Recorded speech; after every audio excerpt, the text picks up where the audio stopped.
So I've been trying to provide a few little meditations to help us meditate on concepts from Micah 6:8 that was in last weekend's sermon. Again, that passage is, "He has told you, mankind, what is good. What does the Lord require from you, except to carry out justice, and to love mercy, and to walk humbly with your God?"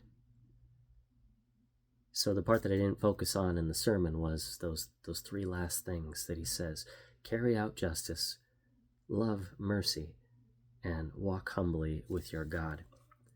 So the humble part's the last one that we haven't touched on yet. And what I'm going to do for that is I'm going to read you a little devotion out of a book by Jackie Hill Perry called Upon Waking. Now, I've been reading through this and have been thoroughly enjoying it. They're pretty short, sometimes deep, most of the time, and like I said, I've been enjoying it. So here's the one that touches on humility. The passage is Galatians 1:10. "For am I now seeking the approval of man or of God? Or am I trying to please man? If I were still trying to please man, I would not be a servant of Christ." Humility makes me curious. It's a foreign way of being for everybody but God. As gigantic as Jesus' life was, he was small in it. Or to say it another way, in the Gospels, you see the creator of everything willfully minimizing himself to the point that he is sometimes unnoticeable. Take his first miracle, for example. There's a wedding. Jesus is there with his disciples, his mother too. Wine is poured, drunk, then all gone.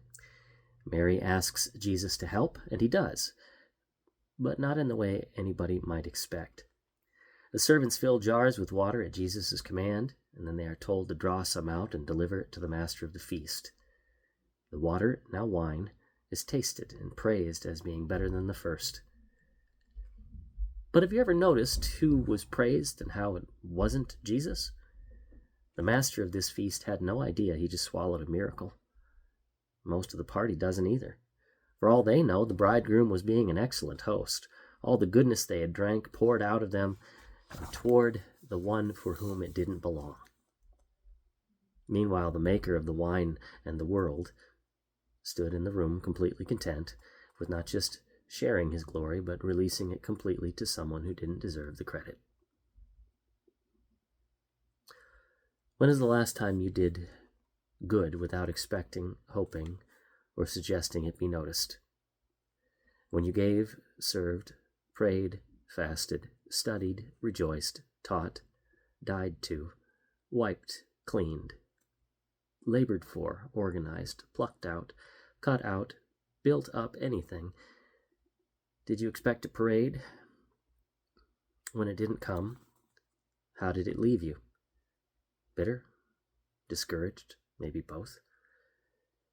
Could it be that the expectation belongs to an invisible pride, the kind that leaves us unsatisfied by the gaze of God, the kind that makes us the they in John 12:43, for they loved the glory that comes from man more than the glory that comes from God? How much of our goodness is, if we really took the time to dig it up and look at it, grown out of the soil of an insatiable need to be loved and liked by people that didn't create us? Their praise is immediate and felt, whereas God glorifying in us is an act of faith in what he said and will say. Let me read that last sentence again. Their praise is immediate and felt, whereas God glorifying in us is an act of faith in what he had said and will say. Read Jesus' words and believe them.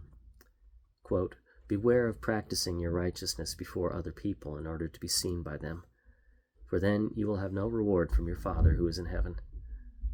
Thus, when you give to the needy, sound no trumpet before you, as the hypocrites do in the synagogues and in the streets, that they may be praised by others. Truly, I say to you, they have their reward, or they have received their reward. But when you give to the needy, do not let your left hand know what your right hand is doing, so that your giving may be in secret. And your Father who sees in secret will reward you." Matthew 6:1-4. Beloved, Jesus commands us to do as he does. Turn the water to wine. Let them drink. Watch them rejoice in it. And if they leave your name out of their song, that's okay. There's a better praise awaiting you.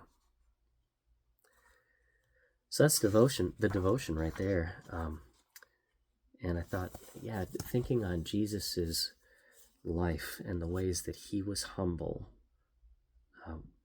what better way to teach us how to be humble and what kind of an attitude to have in that whole topic.